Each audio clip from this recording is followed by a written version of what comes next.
Olá, bem-vindos ao Criarte. Hoje vamos ficar com a primeira parte do vídeo Barroco Francês. Bem-vindos! Olá, bem-vindos ao Criarte. O meu nome é Sara. Hoje é dia de atualização no nosso canal e hoje vamos iniciar uma nova viagem aqui no nosso canal. Hoje vamos para a França. Portanto, nós estamos a falar de barroco. Nós já tivemos do barroco italiano, foi lá que tudo começou. Depois fomos para o barroco espanhol. Depois fomos para o barroco flamengo.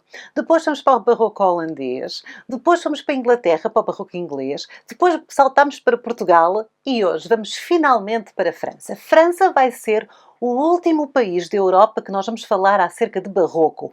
Porque depois de França vamos para a América do Sul, vamos dar um salto, vamos pelo globo, vamos por aí fora, ok? Portanto, vamos despedir a Europa com os franceses. E porquê é que o barroco francês é o último barroco a ser tratado aqui no canal? Eu digo-vos já, porque os franceses, meus amigos, são super mega especiais e diferentes. Muitas pessoas dizem que os ingleses são diferentes, mas não, são os franceses. Os franceses acreditam que não tiveram barroco. Eles tiveram, só que dão-lhe outro nome. O barroco em França é conhecido por barroco classicista, classicismo barroco ou estilo Luís XIV. É assim, é realmente um barroco diferente, como são todos, porque o italiano é diferente do espanhol é diferente do português é diferente do inglês. É tudo diferente. No entanto, este barroco em França é muito importante. Porque, para além de ser um pouco diferente, porque os franceses são sempre diferentes, ele também já vai dar o salto para o que vem depois. Vamos então falar acerca do barroco em França. O barroco em França chegou mais ou menos como chegou no resto da Europa, ali no século XVII, final do século XVI. Ele acompanhou mudanças políticas muito grandes. Porquê? Porque a França estava a ser dominada por um monarca absolutista. É assim, o Luís XIV, que é o rei francês durante a época em que o barroco se expande por França, ele chega antes, mas depois com o Luís XIV expande-se, era um rei absolutista por excelência. Ele é o rei absolutista por excelência. Ele chamava-se a si próprio o Rei Sol e ele chamava-se a si próprio o Estado. Ele dizia: o Estado sou eu. Então o que é que ele queria? Ele queria tirar de Roma a capital da arte, ou seja, ele queria roubar esse título para a França, ele queria levar para Paris a capital da arte, o domínio da arte. Porquê? Porquê isto? Porque um rei absolutista percebeu uma coisa que é muito clara, que é a Igreja usa a arte a seu favor para amedrontar, para educar, para emocionar, para chamar os crentes. Então porquê é que eu, o rei, não posso fazer o mesmo? Então o que ele quer é tornar a arte algo privado. Ele queria dominar a arte de maneira a se promover. É a chamada propaganda. Vamos então por partes, eu vou-vos explicar melhor. Nós vamos falar acerca da arquitetura hoje. Na próxima semana falamos depois acerca da pintura. E nas semanas depois disso vamos fazer algumas análises de obras de pintura famosas e também obras arquitetónicas. Até vos vou levar a um vídeo longo, muito longo, sobre o Palácio de Versalhes, que eu vou contar a história toda, mas isso fica para depois. Portanto, vamos começar pelo início. Ok, França, rei absolutista, com dinheiro e com vontade de se tornar o capital da arte. Primeira coisa que ele faz, ele quer ser diferente, então ele não vai copiar o barroco italiano, ele quer um estilo próprio francês. E ele decide que o estilo do seu reinado vai ser uma coisa mais clássica, mais imponente. Então ele vai buscar inspirações ao classicismo. Daí barroco classicista ou classicismo barroco. Então o que ele queria é, pegava naquela arte feita na Grécia, feita em Roma e torná-la sua. Porque na cabeça dele isso era o melhor que podia ser. Ele sentia-se quase igual a um Alexandre o Grande, ele sentia-se quase igual a um imperador romano, porque ele era absoluto. Então ele quer que o estilo do seu Estado, portanto o estilo em que ele mandava, fosse mais clássico. Claro que não é um clássico puro, também não é neoclássico, que é o ressurgimento do clássico, vai mais tarde, não. É um clássico que se cola, que se funde com o barroco. Porque, tudo bem, ele criou um estilo clássico, mas ele também criou o quê? Muito ouro, muito detalhe, muita decoração, mais e mais e mais. E o barroco tem horror ao vazio. Então, o clássico e o barroco juntam-se e criam este estilo, que é o estilo Luís XIV, barroco-classicismo, ou classicismo-barroco, que na verdade é o barroco francês. Vamos então ver algumas coisas.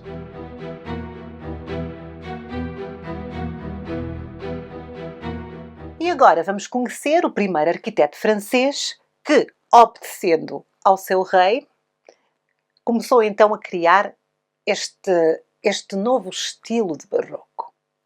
Este é Salomon de Brosse. E uma das suas obras mais conhecidas é este palácio, é o Palácio do Luxemburgo, que foi construído para a mãe de Luís XIII, a Maria de Médici, que foi regente do trono de França. O Palácio de Luxemburgo estabeleceu um novo padrão para as residências reais, com pavilhões de canto, asas laterais e, claro, uma grande entrada central encimada por uma cúpula. Nas paredes temos colunas colossais com frontões triangulares. Outra inovação neste palácio é o jardim e as fontes. Portanto, o que nós estamos a ver aqui já é aquelas colunas que reportam para uma arquitetura mais clássica, misturadas depois com aqueles frontões e tudo aquilo, que é de uma arquitetura mais barroca. Vamos ver outro grande arquiteto francês que também foi um grande nome do estilo do barroco francês. Este é François Mansart. François era filho de um carpinteiro e tornou-se arquiteto do rei. E é, por muita gente, considerado verdadeiramente o primeiro arquiteto barroco francês.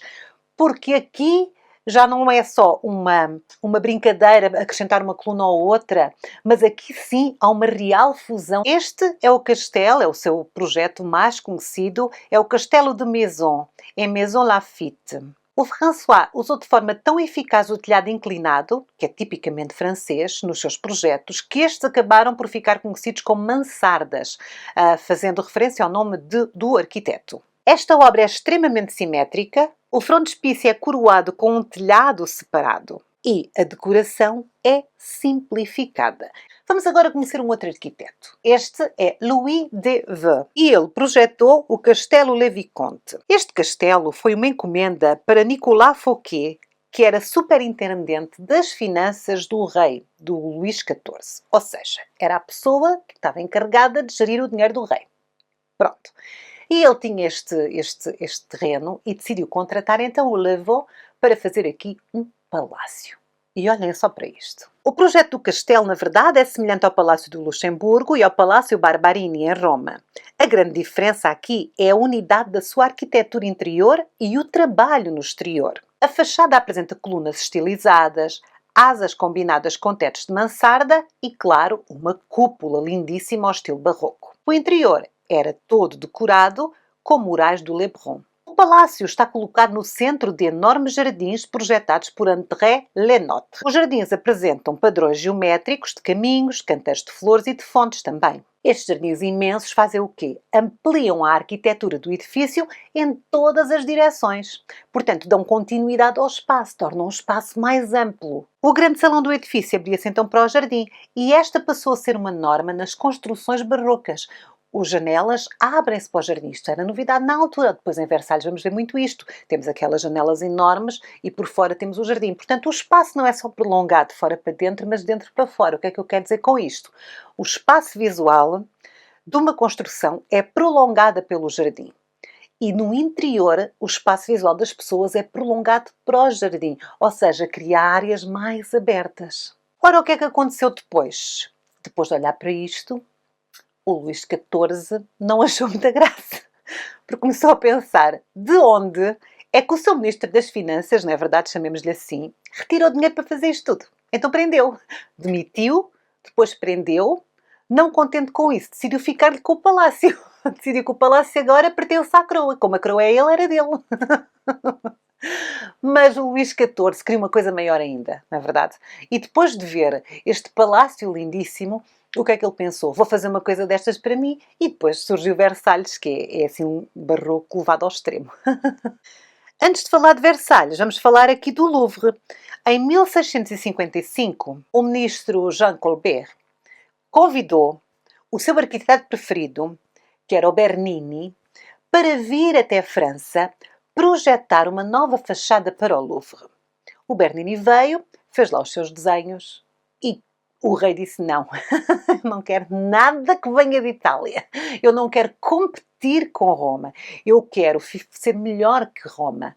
Portanto, mandaram o Bernini de volta e decidiram fazer a fachada do Louvre neste novo estilo, que era o estilo Luís XIV, o barroco francês. Pronto. Então foram buscar quem? Claude Perrault. Claude Perrault decidiu dar ao rei um design distintamente francês. Perrault constrói então aqui uma nova fachada para o leste, bem como uma nova fachada no sul, frente ao rio Sena. A nova fachada apresenta uma longa fila de colunas duplas de 2 andares de altura. Estas estão acima de arcadas com arcos arredondados, um telhado plano, escondido pela balustrada, e um frontão triangular no centro, marcando a entrada principal. Isto faz lembrar aqueles templos que nós vimos, os templos gregos e templos romanos, que era aquele desenho de casinha que nós tínhamos, o triângulo e depois as colunazinhas, tudo muito vertical. Portanto, isto é claramente ir buscar ideias ao estilo clássico.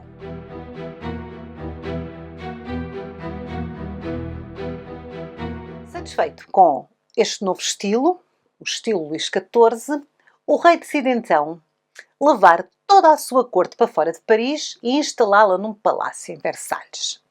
A história de Versalhes é engraçada. Vamos olhar para o palácio e eu vou-vos contar. Em 1624, Luís XIII construiu uma pequena vila em Versalhes, um pavilhão de caça. Pequenino, ele só ia lá caçar. Uma coisa simples. Em 1634, ainda Luís XIII decidiu mandar ampliar o pavilhão e chamou o arquiteto Philibert de Leroy para projetar um pequeno castelo. Já em 1661, Luís XIV, que queria coisas muito maiores, decidiu ampliar e levar para lá a sua corte. No entanto, ele não destruiu o original. Luís XIV contratou então Louis Levaux e Charles Lebrun como arquiteto e designer e ainda chamou o André Lenotre para criar os jardins. Portanto, é uma equipa de 3 pessoas. Temos o arquiteto paisagista e o decorador de interiores, todos juntos. Eles trabalharam em conjunto para criar as coisas de forma integrada. Portanto, foi tudo pensado ao mesmo tempo. Havia um pequeno castelo, o rei decidiu ampliar à volta desse castelo e contratou então esta super equipa barroca. Quando Levaux faleceu, o projeto foi entregue a Jules Hardouin Mansart, que era sobrinho do François Mansart. Ora, o novo palácio foi feito para cercar o antigo castelo de tijolo, com alas novas a sul, a norte e também à retaguarda. A fachada, tal como a fachada do Louvre, exibe colunas e decorações com balaustradas, pilastras, sacadas, estátuas e troféus. Esta é a obra que exibe o poder do Rei Sol. E ele, quando as obras estão quase terminadas, pega na corte e muda-se para lá. E estamos a falar de muita gente. E toda a gente vivia com ele, porque ele queria ter toda a gente debaixo do olho. Cá está, ele era mesmo absolutista em último grau. Então ali, naquele palácio, nós temos os aposentos do rei, e os aposentos da rainha, que são os mini apartamentos, são muito bonitos. E temos também aposentos para toda a gente. Para os membros da corte, para as visitas, para a criadagem. Em Versalhes chegaram a morar 2.000 nobres, mais os seus 18.000 soldados para os proteger e mais os seus criados. Isto tudo dava cerca de 20.000 pessoas ao todo.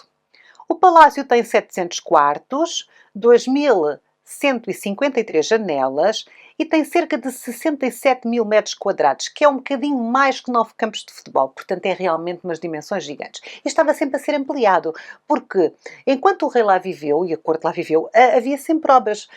Por exemplo, a igreja, uma catedral muito bonita, a sala da ópera, foram feitas muito depois, portanto iam fazendo as coisas. Aquilo é praticamente uma cidade em si, autónoma, lindíssima. Ora, toda esta grandiosidade, quando nós olhamos, percebemos logo que é o quê? É muito barroca. A maior característica exterior de que Versalhes é um palácio barroca é as suas dimensões, a sua grandiosidade, toda esta coisa de ser o maior.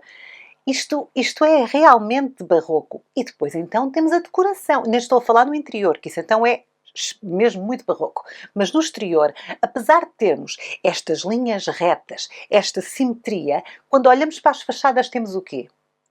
Temos estátuas, temos volutas, temos gradeamentos, temos ouro e mais ouro e mais ouro.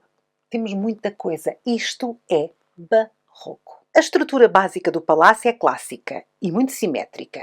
Remete para a ordem e para o rigor dos gregos. Mas vamos ver este exemplo. Este é o pátio de mármore, um dos pátios mais bonitos do palácio, e é assim que nós entramos. Tem esses portões magníficos, não é? Nós entramos e temos este pátio. O rei, Luís XIV, mudou o quarto para um desses andares, portanto, os últimos andares. Ele não tinha aí, não era aí o apartamento do rei, era noutro sítio, mas ele gostava tanto de olhar para esse pátio que se mudou para aí. Portanto, ele passou aí muito tempo. Este pátio é extremamente barroco. Vamos analisar. Aqui, a simetria e o equilíbrio clássico estão presentes, mas também está presente o exagero do barroco. O clássico é estrutural e o barroco é o excesso, a decoração, o dourado. Nesta fachada temos grades decoradas, temos colunas, temos brasões, temos molduras, temos esculturas.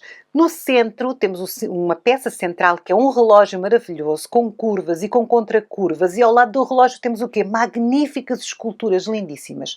Portanto, o que nós temos aqui claramente é a mistura perfeita de barroco e de clássico. É claro que ainda no exterior temos das coisas mais bonitas que podemos ver no Palácio de Versalhes, que são estes incríveis jardins. Isto é lindíssimo. Também trazem aquela precisão clássica e também trazem aquele excesso decorativo e beleza de movimento do barroco. Aqui temos um jardim feito com uma precisão matemática. Para quebrar esta monotonia das formas geométricas, usou-se a água. A água reporta a movimento e foi através da água que o arquiteto transformou este jardim num jardim barroco. Temos o movimento natural da água, temos também os espelhos de água e, claro, as fontes. Uma das fontes mais bonitas de Versalhes é esta, que é a fonte do Apolo. Ela é toda revestida a ouro. Mas o tema é mitológico, é um tema do classicismo. Apolo, deus do sol. Quem é que se dominava o rei Sol? O Luís XIV. Portanto, isto tem tudo a ver. Ele devia adorar isto. É realmente lindíssima, é toda folhada a ouro, é extremamente barroca, toda a escultura em si, e o jardim é assim uma coisa maravilhosa. Apetece passar ali o dia, passear por ali. Pode-se fazê-lo, pode-se passar, pode-se ir a Versalhes só para ver os jardins. E é muito interessante. Depois o que é que nós temos? Depois nós temos o interior. E se alguma dúvida houvesse que este não era um jardim barroco, aqui as dúvidas acabam. Porque olhem para isto. Aqui está o interior do Palácio de Versalhes. Aqui podemos apreciar verdadeiramente o estilo barroco francês. Haja luxo! O interior é rico, é opulento, é sumptuoso, é luxuoso, é o horror ao vazio no seu sentido mais literal. Temos um exagero decorativo que afirma todo o poder e riqueza do rei absolutista. Um exemplo perfeito é este que nós estamos aqui a ver. Este é tão bonito. O Salão dos Espelhos. É um salão de 80 metros, decorado com cerca de 400 espelhos. Os espelhos dão de frente para as enormes janelas com vista para o jardim. Este salão foi construído em 1679 e servia para os bailes da corte. O teto, obviamente barroco, cheio de curvas, cheio de movimento, junto com a luz, o brilho, o reflexo, fazem deste salão uma pérola do barroco mundial. O Palácio de Versalhes joga muito com o escuro e com o dourado. É a luz e a sombra. O dourado aqui remete ao Rei Sol e à riqueza de França, mas sempre num fundo escuro. Muito usa até também o mármore, sempre com vários tons, portanto o mármore em si já é uma pedra que não é lisa, não é? Tem várias riscas, várias diferenças de tonalidade, e é aqui muito usado, sempre com muita cor e muito trabalho. Um desses exemplos é este, que é o Salão da Guerra, onde vemos o mármore trabalhado ao ponto de encher todo o nosso campo de visão, com muito dourado e também com muito ornamento. Nós vamos ter aqui um vídeo no Criarte em que eu vou falar detalhe a detalhe todas as riquezas do Palácio de Versalhes. Eu nem sei quantas horas vai ter esse vídeo, eu ainda não o gravei. Ainda estou assim a fazer algumas investigações, porque para além do palácio em si, eu também quero falar das outras coisas que existem na propriedade. Por exemplo, existe uma casa, que era a casa da rainha, onde ela ia passar os fins de semana com os filhos. Existe uma casa feita à moda da Normandia, que também é assim é tipo uma cabana de caça, mas uma cabana luxuosíssima, não é verdade? Há as grutas também. tanta coisa boa. Eu vou fazer um vídeo sobre o Palácio de Versalhes, portanto fiquem muito atentos aqui ao Criarte, que um dia destes vai sair então o vídeo. Mas por hoje é tudo. Nós estivemos então a falar acerca do barroco em França. O barroco em França, que eles dizem que não é barroco, mas nós sabemos que é barroco, que é conhecido como classicismo barroco, ou barroco classicista, ou então o estilo Luís XIV. É um estilo muito comum até na ornamentação das peças decorativas, do mobiliário, portanto ele chamou tudo Luís XIV, meus amigos, é barroco, pronto. Falámos então de alguns dos mais importantes arquitetos do barroco francês. Na próxima semana voltamos e vamos falar da pintura do barroco francês, também é diferente. Muito bonita, muito interessante e realmente diferente. Até lá, não se esqueçam de fazer gosto, não se esqueçam de comentar os nossos vídeos. Se quiserem ser membros do Clube Criarte, serem patronos do canal, basta aderir. Há um botãozinho por baixo de todos os vídeos a dizer aderir. Juntem-se aos nossos membros. Os membros têm algumas vantagens muito interessantes. Para isso, basta clicar e ver lá que eu tenho lá um vídeo a explicar, ok? Por hoje é tudo, fiquem bem. Eu sou a Sara, tchau!